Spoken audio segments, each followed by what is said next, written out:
प्रयास तथा यहाँ उपस्थित सभी हमारे शिक्षकगण, हमारे फ्रेंड और हमारे प्यारे बच्चों, आज बहुत खुशी की बात है कि आज हम आज़ादी के 77वां स्वतंत्रता दिवस को मना रहे हैं। क्योंकि हमें देखना होगा कि जब हमारी देश आज़ाद हुई थी, आज़ादी की तो बहुत लंबी लड़ाइयाँ लड़ी। इसके इतिहास जब हम शुरू करते हैं, ईस्ट इंडिया कंपनी जब 1600 में इंडिया आया तो वह एक ट्रेड व्यापार करने के लिए आया।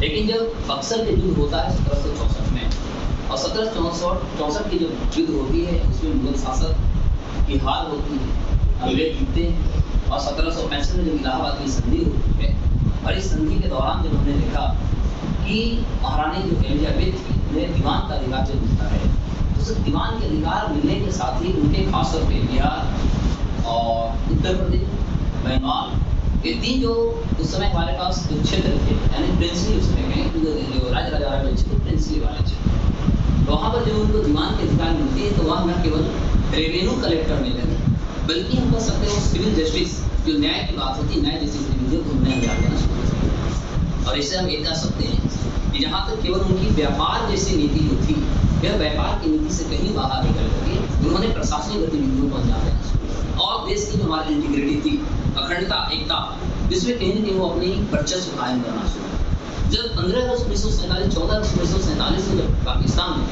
इसके बारे में हमने आप लोगों को पॉलिटी में डिस्कस भी किया था कि पाकिस्तान सब देने वाला रहमत अली चौधरी जो यूनिवर्सिटी ऑफ कैम्ब्रिज के स्टूडेंट था, और उससे जब सेकेंड हमने देखा कि 3 गोलमेज जब सम्मेलन हुए, तो तीनों गोलमेज सम्मेलन में पहले में तो भारत की तरफ से कांग्रेस नहीं सम्मिलित हो पाई, सेकेंड में महात्मा गांधी मन मनोहर के बाद महात्मा गांधी खुद गए, उनके साथ एकमात्र महिला सरोजिनी नायडू वहाँ पर गए, थर्ड में कोई नहीं गए। थर्ड में अली जीना जी की तरफ से जब उस व्यक्ति को भेजा गया रहमत अली चौधरी को, उन्होंने कहा कि विश्व में एक ऐसा राष्ट्र का निर्माण करना चाहते हैं जो स्वर्गों वाला है, और इसके तहत उन्होंने पाकिस्तान जैसे सब का निर्माण किया।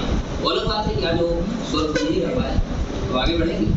तो जब 15 अगस्त 1947 हमारे पास हमारे देश आज़ाद होती है, तो उस आज़ादी के समय हमारे पास अनेकों अनेक चुनौतियाँ सामने गए, जहाँ पर सांप्रदायिक दंगे, जहाँ पर हमारे देश में यदि हम उस समय हम आज़ादी 1600 ईस्वी की बात करें तो हमारे देश की इकोनॉमी वर्ल्ड में, यदि हम कपड़ा उद्योग जैसी गतिविधियों की बात करें तो 27% हमारी गतिविधि वर्ल्ड में था, जिसको हम एक्सपोर्ट करते थे। लेकिन जब अंग्रेजों ने 15 अगस्त 1947 को हमारा देश छोड़ा तो मात्र 2.15% हमारा कंट्रीब्यूशन बचा हुआ था, और उस समय हमारे यहाँ आवश्यकता ये थी लोकतांत्रिक गतिविधि को स्थापित करने वाला, क्योंकि राजनीतिक गतिविधियों को यदि हम देखते हैं तो जब हमें देश आज़ाद हो गई, ब्रिटिशों से सब हमें शांति से आज़ादी मिल गई, हस्तांतरण हुआ, तो इस हस्तांतरण में खास तौर पर जो CPI communist party of India, जिसकी स्थापना 1925 में हुई थी, उन्होंने देश की आज़ादी को ही नहीं माना। उन्होंने डायरेक्ट शब्दों में कहा कि जो शांति से हस्तांतरण होता है, शासन प्रशासन जो हस्तांतरण होता है, ये कभी भी आज़ादी नहीं होती, गुलामी से भी बड़ा चीज। और सोचने वाली बात है, उस समय सीपीआई जो थी आंध्र प्रदेश, बिहार, बंगाल, केरला, ये सभी राज्यों में उनकी सबसे ज्यादा अस्तित्व था, और इस अस्तित्व में भी यदि देखा जाए तो हम ऐसी चुनौतियों से आगे निकले, और निकलते हुए आज के डेट में हम ऐसी अर्थव्यवस्था, अपने ऐसी आर्थिक नीति, ऐसे लोकतांत्रिक गतिविधि को हम इतनी सोवरेन ढंग से हम स्थापित करने में आगे बढ़े, जो आज पूरे विश्व भारत की गाथा को, भारत का इतिहास को, और भारत जिस तरह से अपनी वृद्धि को आगे बढ़ा रहा है, योगदान को आगे बढ़ा रहा है, पूरा विश्व नतमस्तक भारत के सामने। जब हमारा देश आजाद हुआ, हमारे पास तो खाने के लिए अन्न थे, जो हमारे पास सबसे ज्यादा उपजाऊ जो जमीन था, वो जमीन में हमारा पाकिस्तान को चला गया, सोना हमने जमीन दे दिया था, हमारे पास बचे क्या थे, बंजर पहाड़। उसके बावजूद भी बड़ी बड़ी इतनी बड़ी बड़ी हम आबाद को झेले, जहाँ पर 47 में आजाद हुई, तुरंत पाकिस्तान से हमारी युद्ध हुई, 1962 में हमने चाइना के साथ हमारी युद्ध हुई,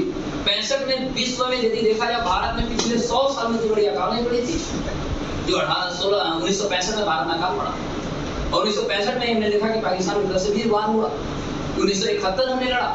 ये सभी स्थितियां के होने के बावजूद फाइनली 1991 का तो दौर इतना गंदा हुआ कि जब इराक ने कुवैत पर अटैक किया, सद्दाम हुसैन पे जब अटैक होता है, और इम्पोर्ट एक्सपोर्ट की जो मामला था, क्योंकि हमारे भारत की जो इकोनॉमी, खासकर जो विकासशील अर्थव्यवस्था होते हैं, अल्पविकसित अर्थव्यवस्थाएं होती हैं, ये सभी अर्थव्यवस्थाओं को कहीं न कहीं डिपेंडेंसी जो होता है सबसे ज्यादा विश्व के बड़े बड़े राष्ट्रों पर, और हमारे पास सबसे बड़ी प्रॉब्लम थी आज के यदि हम बात करें तो आज भी हम जितना पर डे पेट्रोल और डीजल का हम इस्तेमाल करते हैं, कंजप्शन करते हैं, जिसका 90% आज भी हम विश्व के अन्य राष्ट्रों से इम्पोर्ट करते हैं। मात्र 10% हम अपने यहाँ से आपूर्ति करते हैं, चाहे वो हमारा असम का डिगोई हो या हम बॉम्बे की नाहम सेवा की बात हो। ये दोनों से मात्र 10% जिससे हमारा टोटल कंजप्शन होता है हमारा पेट्रोल का, इसका हम केवल उपयोग करते हैं। आज अलग बात है कि आज भारत जो एक इम्पोर्टिंग कंट्री था, आज विश्व हम एक्सपोर्टिंग की ओर आगे बढ़ रहे हैं। 1991 की आर्थिक नीति हमारे साथ स्थिति बन गई थी कि हम एक IMF के पास गए थे लोन लेने के लिए। IMF ने हाथ खड़ा कर दिया, क्योंकि उस दौर ऐसा दौर था कि भारत की जो हमारा इंडियन जो करेंसी थी, करेंसी काफी डिवेल्यू हो चुका था। हमारे पास फॉरेक्स जो था रिजर्व मात्र $2.15 बिलियन हमारे पास था, जो मोटा मोटी तौर पर देखा जाए तो 2 सप्ताह में भारत दिवालिया होने वाली थी। आर्थिक स्थिति तो खराब थी, साथ साथ राजनीतिक तुष्टिकरण भी हमारे यहाँ पे, जहाँ पर देश के युवा प्रधानमंत्री की मृत्यु का लिस्टे के बाद 1991 में आप सुना होगा, उनकी कत्ल कर दिया जाता है, जिसे हम लोग इंग्लिश में एसोसिएशन बोलते हैं, यानी राजनीतिक तुष्टिकरण का राजनीतिक कारणों से किसी मृत्यु हो से एसोसिएशन बोलते हैं, होती है। नए प्रधानमंत्री बनते हैं, टी नरसिम्हा, इतनी बड़ी चुनौतियां होने के बावजूद भी विश्व की अर्थव्यवस्था से बहुत सारी मदद की, किसी ने आगे बढ़ा नहीं। लेकिन हाँ, ये कर सकते हैं अंतर्राष्ट्रीय स्तर पर जो भारत से प्रेशर बने, जो अमेरिका की तरफ से प्रेशर बने, उस प्रेशर को कहीं ना कहीं हमने सामना किया, और सामना करने के बाद अपने अर्थव्यवस्था में बहुत रूप बढ़ा दिया, जिसको हम LPG कहते हैं। उस समय टोटल 67 टन हमारी जो सोना थी, जो RBI के पास रिजर्व सोना था, 67 टन सोना हमने इंग्लैंड और स्विट्जरलैंड के जो सेंट्रल बैंक थी, ये दोनों को हमने बेच दिया कह सकते हैं, या कह सकते हैं गिरवी रख दिया। और इसके लिए हमें मिला कितना? मात्र $400 मिलियन, ओनली फॉर $400 मिलियन। और ये $400 मिलियन से अपने देश की इकोनॉमी को किस तरह सुदृढ़ करने की कोशिश कर रहे हैं। आज वह दौर बीत चुकी है, वह समय भी बीत चुका है। आज भारत को ना युवाओं का देश कहा जाता है। यदि हम गेहूं आर्थिक नीति की बात करें, जैसा कि हम 1964-65 की हम बात करें, 65 में माल्थस थ्योरी का भारत ने छोड़ दिया, जहाँ पर माल्थस थ्योरी का कॉन्सेप्ट था जनसंख्या प्लस आपूर्ति, खाद हमारी आपूर्ति होती है। ये दोनों गतिविधियों को माल्थस थ्योरी को यदि किसी ने तोड़ा तो भारत था, जहाँ पर जनसंख्या के साथ साथ कोई भी हमारी ऐसी जनसंख्या नहीं रही जो किसी तरह के भूखे मरे। जनसंख्या जिससे आज की हम बात करें, 19 अप्रैल 2023 को भारत विश्व का सबसे बड़ा जनसंख्या वाला देश है। आज भारत की आबादी साहब कितना है? 1 अरब 42 करोड़ 86 लाख। चाइना से हम 30 लाख ज्यादा हमारी जनसंख्या कब हो गई है? 19 अप्रैल 2023 को। यानी माल्थस थ्योरी पर विश्व के बड़े बड़े अर्थशास्त्री, इकोनॉमिस्ट अब विचार करना शुरू कर दिए कि भारत की इकोनॉमी क्या कर रहा है भाई, जहां पर इतनी बड़ी जनसंख्या के साथ साथ इन्होंने अपनी खाद आपूर्ति आज विश्व के लगभग 40 से 50 देशों को भारत खिला रहा है। कोविड-19 में जहां पूरी दुनिया में भूखे मर रहे थे, भारत न केवल उनको एक्सपोर्ट कर रहा था, बल्कि आर्थिक अभावे हम उनके साथ संरचनात्मक दृष्टि से आगे बढ़ रहे थे। 2019 में हमने खुद रसिया किसी भी तरह से पीछे नहीं था, रसिया को हमने $1 बिलियन का LOC दिया। इकोनॉमी से LOC का मतलब होता है लाइन ऑफ क्रेडिट, हमने $1 बिलियन का दिया। अभी हम श्रीलंका को लगातार 8 LOC दे चुके हैं। ये स्थिति आ गई। एक समय था, अभी तक हम मोबाइल टेक्नोलॉजी में भी कहीं इंडिपेंडेंस का नाम पर 1 साल के अंदर आज भारत में सबसे बड़ा मोबाइल का यदि हम हब देखते हैं तो सैमसंग दक्षिण कोरिया की बहुत बड़ी कंपनी है। वो अपने यहाँ विश्व के बड़ा अभी हब नहीं बनाया, लेकिन हमारे भारत को उन्होंने बना रखा। और 1 साल के अंदर मैं बात कर रहा हूँ 2022-23 जो हमारा पिछला फाइनेंशियल ईयर था, इस फाइनेंशियल ईयर में 1 साल में भारत जो है 30 करोड़ सैमसंग मोबाइल को केवल विश्व में एक्सपोर्ट कर दिया बना करके। जो आज हम साइंस एंड टेक्नोलॉजी मोबाइल की दुनिया में दुनिया के अन्य राष्ट्रों पर हमारी निर्भरता बनी हुई थी, आज यही भारत जहां पर जब हम आजाद हुए थे तो क्या हालात थी, और आज यदि हम GDP के हालात देखते हैं तो GDP के हाल में भारत आज 5वें अर्थव्यवस्था बनने तैयार है, जिसका टोटल GDP $3.75 ट्रिलियन का हो चुका है। वही यदि परचेजिंग पावर पैरिटी की बात करें तो आज भारत तीसरे स्थान पर आ चुका है, अमेरिका, चाइना, उसके बाद इंडिया। आने वाला समय जिस तरह से भारत की इकोनॉमिक ग्रोथ बता रहा है, आने वाला समय पता नहीं हम फर्स्ट पोजीशन पे भी आ सकते हैं, 1-2 साल के अंदर भी आ सकते हैं। लेकिन उसके लिए जरूरत है, जैसे भारत सरकार के द्वारा ये योजना आई है PM विकास कौशल योजना 4.0, जैसे आज पूरी दुनिया AI पे काम कर रहा है, आर्टिफिशियल इंटेलिजेंस, रोबोट पे काम कर रहा है, सॉफ्टवेयर डेवलपिंग पे काम कर रहा है। तो हमें कहीं ना कहीं स्किल्ड बनना होगा। इसलिए प्यारे मेरे छात्र, आप लोग से मेरा गुजारिश होगा कि थ्योरी चीज़ों पर ध्यान कम दें, हम प्रैक्टिकली चीज़ों पर ध्यान ज़्यादा दें। दिमाग में माइंड मैप तैयार करें, हमें पढ़ना क्या है, उस माइंड मैप को दिमाग में उसको सेट करें, क्योंकि वो जो सेट हमारा माइंड मैप होता है वो कहीं हमारा आने वाले टाइम के लिए बहुत ज़्यादा यूटिलाइज करता है। हर चीज़ों को हम सेट तैयार करें कि आखिर हमें क्वेश्चन को सॉल्व करना कैसे है, क्योंकि हम इतने सारे बड़ी बड़ी परिस्थितियों से गुजरते हुए भी आज भारत ब्रह्मोस जैसे मिसाइल फिलीपींस को बेच दिया। आज सोचिए कि मेक इन इंडिया और स्किल इंडिया प्रोग्राम जो भारत का डिजिटल इंडिया प्रोग्राम पूरे विश्व में भारत की गुणगाथा गाई जा रही है। यहाँ तक कि आज हम कल तक हम बात कर रहे हैं कि राफेल हम फ्रांस से लिया करते थे, हरकुलस लिया करते थे, हरकुलियन। आज सोचने वाली बात, सबसे बड़ी बात है कि वो सारे राष्ट्र ने कहा कि हम इंडिया में ही बना के दे देते हैं, तो आप ले लीजिए। लेकिन भारत सरकार डायरेक्ट समझ जाती है कि हम आपसे इंडिया में भी बना के देंगे तो नहीं लेंगे, बल्कि आपसे तब लेंगे जब हमारा मेक इन इंडिया प्रोग्राम को आप यूज कराओगे, अर्थात हम डायरेक्ट टेक्नोलॉजी को ट्रांसफर कर रहे हैं। क्योंकि हमारे इंजीनियर उनके साथ मिलकर काम करेंगे, हमारे इंजीनियरों के साथ मिल करके डेवलप करेंगे, और इसे डेवलप करने से सबसे बड़ा फायदा ये होगा कि डायरेक्ट हमारा टेक्नोलॉजी, इंफॉर्मेशन और ज्ञान की जो पद्धतियां हैं ये कहीं कहीं डायरेक्ट इंडिया में ट्रांसफर होंगी। और हम जो आत्मनिर्भर की जो सपना देख रहे हैं ये बहुत लंबा समय जाने वाला नहीं, क्योंकि आत्मनिर्भर हम बहुत हद तक पहुंच चुके हैं।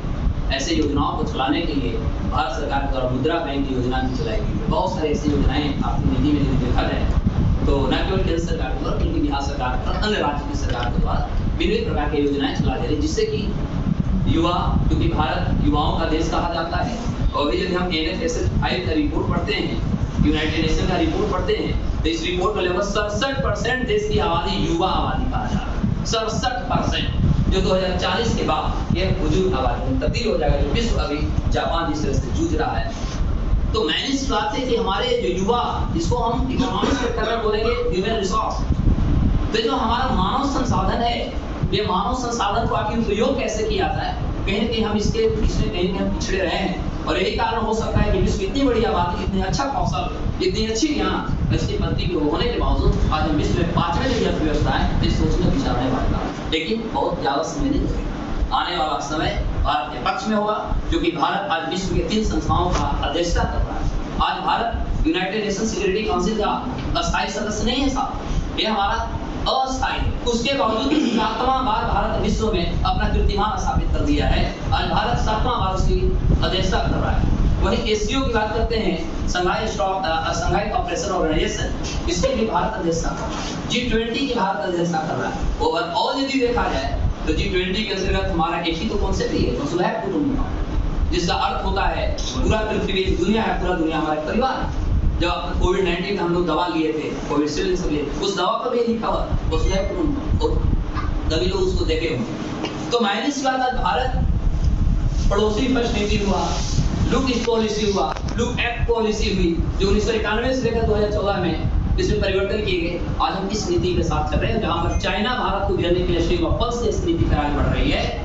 आज भारत भी स्ट्रिंग ऑफ डायमंड पद्धति पर आगे बढ़ रहा है। इसका बेस्ट एग्जाम्पल देखा जा सकता है कि पिछले साल हम बांग्लादेश में 50% डेवलप किया हुआ चाइना का जो नेवल बेस था, उसको भारत ने अपनी ओर स्थानांतरित कर लिया है। और शेख हसीना वहां के जो प्रधानमंत्री है, उन्होंने भारतीय प्रधानमंत्री को सहमति कर दिया, और आज हम वहां पर डेवलप कर रहे हैं। तो आज भारत का जो बोलबाला है आज अंतर्राष्ट्रीय स्तर पे आप देख सकते हैं कि लगभग 500-600 दिन हो गए रूस और यूक्रेन लड़ रहे हैं। यहाँ पर यूनाइटेड नेशन पूर्ण रूप से असफल हो गया, और पूरा दुनिया का जो विचार चल रहा है भारत की ओर चल रहा है कि भारत इसका नेतृत्व कर सकता, भारत की दोनों युद्ध होगा विराम दे सकता है। जो कि 2 दिन पहले हमने देखा कि दुबई में विश्व के अन्य राष्ट्रों के नेताओं ने सम्मेलन एक भी किया, जिससे कि यूक्रेन और रशिया के युद्ध विराम दिया है। और इसमें भी भारत की एक बहुत सहानुभूति के साथ भारत की जो नीति चली, इस नीति पे पूरे विश्व कहीं भी बात करने को तैयार है। और अजीत डोभाल जी जो भारत का प्रतिनिधित्व कर रहे थे, उनके द्वारा दिए गए नीति पर पूरा विश्व केवल गाथा नहीं गा रहा है, बल्कि गाता है कि सोचने के विचार। तो आज मुझे लगता है कि बहुत ज्यादा समय नहीं ले पाएंगे, इसी के साथ हम अपने वाणी का विराम देते हैं।